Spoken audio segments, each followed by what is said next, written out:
kaya yun? Ano?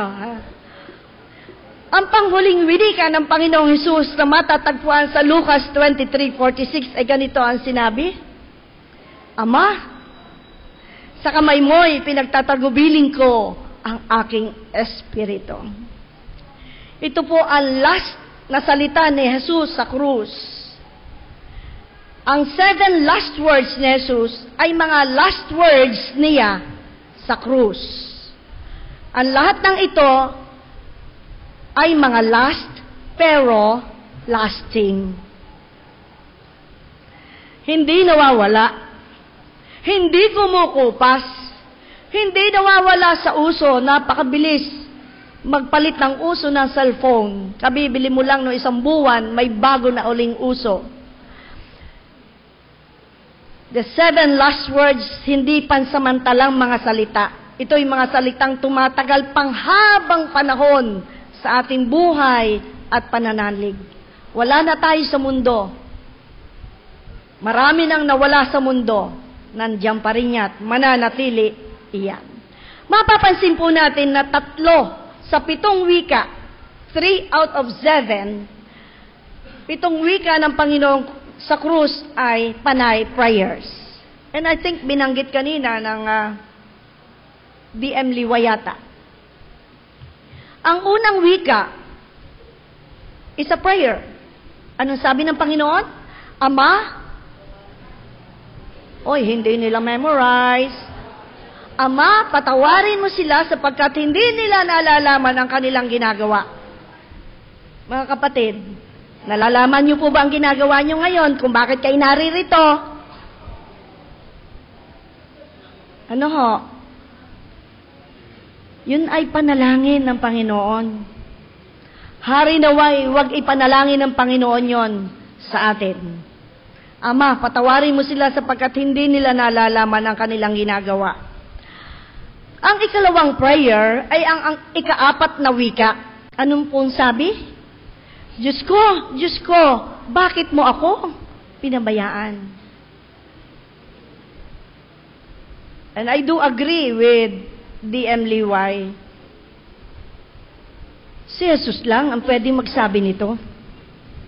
Ano sabi niya? Sasabihin natin, Diyos ko, salamat po, hindi mo ako pinabayaan. Therefore, para bang we don't have any right. Nasasabihin natin, Diyos ko, bakit mo ako pinabayaan? Dahil tayo laging sinasabing, huwag mo po akong pababayaan.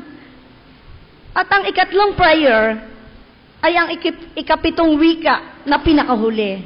Ama, sa kamay mo'y ipinagtatagubilin ko ang aking espiritu.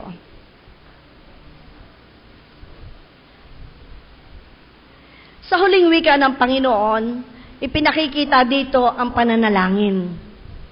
Patuloy na nananalangin ng Panginoon simula sa una hanggang sa huli. Hanggang sa huling sandali ng kanyang buhay. Nagbibigay ito ng pagpapahalaga sa panalangin kung paanong si Jesus mismo ay nananalangin. How much more tayo? Na dapat tayo sa lahat ng sandali ay nananalangin. Sa Santiago 5:15, sinabi dito na ang pananalangin ay magandang pamamaraan ng ating paglapit sa Diyos. Ganito po ang sabi, may tiisin ba ang sino man sa inyo? Manalangin siya. Ito po sa atin sinasabi. May tiisin ba ang sino man sa inyo? Manalangin siya. Ang ikahuling wika, ikapito ng Panginoon, Ama, sa kamay mo ay pinagtatagubilin ko ang aking espiritu, ay ayon po sa isang basahin, ito ay kinuha, halaw sa panalangin ng isang munting bata. Sa kaugalian ng Jews, ng mga Hudyo, bago matulog ang bata, nananalangin siya. Para bang ito yung laging ipinananalangin ng mga bata bago matulog.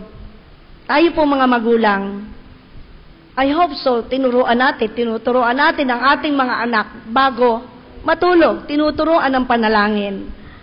At karaniwan naririnig natin sa mga bata ay, Lord, bless mama, bless papa, bless kuya, mga ganun.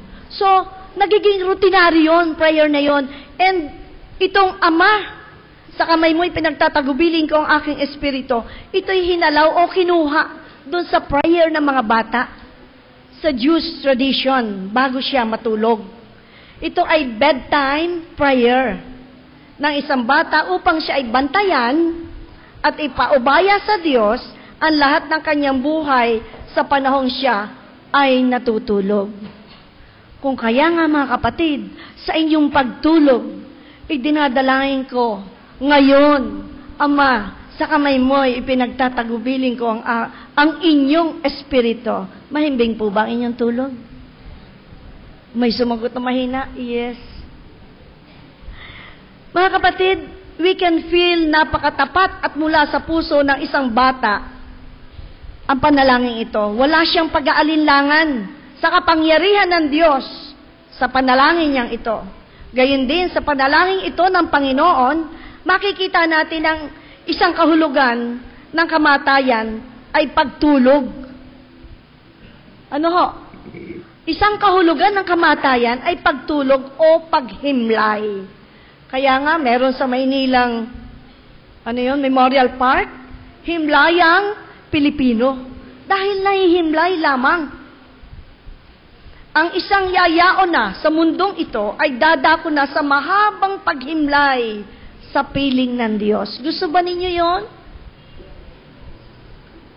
Ayaw pala nyo nun? Paghimlay sa piling ng Diyos. Therefore, sinong gusto nyo makapiling? Mga kapatid, napakasarap mahimlay sa piling ng Diyos. Ang isang yayao na sa mundong ito ay dadako sa mahabang paghimlay sa piling ng Diyos. Kaya sa huling wikang ito, sinasabi sa atin na huwag mangamba ang bawat tao kung siya ay yayao na.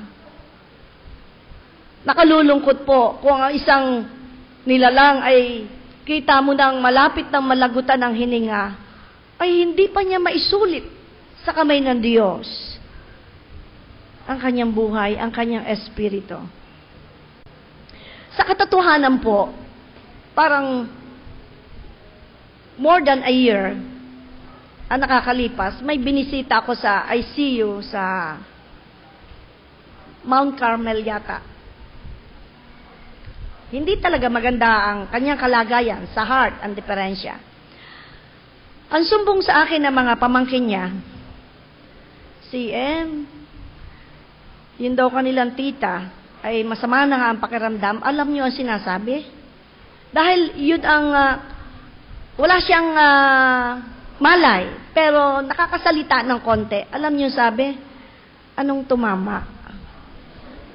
And that is true. Kaya, doon sabihin sa akin, nakakatawa, pero totoo mga kapatid, doon sabihin sa akin ng mga pamangkin, nakakalungkot, nung mamatay ang kapatid na ito. Panginoon, saan kaya napapunta ang kapatid kong ito? Saan kaya may kalugan ng wedding doon? Nakalulungkot mga kapatid. Kaya sa huling wikang ito, sinasabi na sa atin na huwag mangamba ang bawat tao kung siya ay yayao na sa mundo. At tayo'y ibigay na natin ang ating espiritu sa kamay ng Diyos, sa kamay ng Diyos. Dahil ang kamay ng Diyos ay yumayakap sa iyo, sa ating lahat, patungo sa banal na kapahingahan.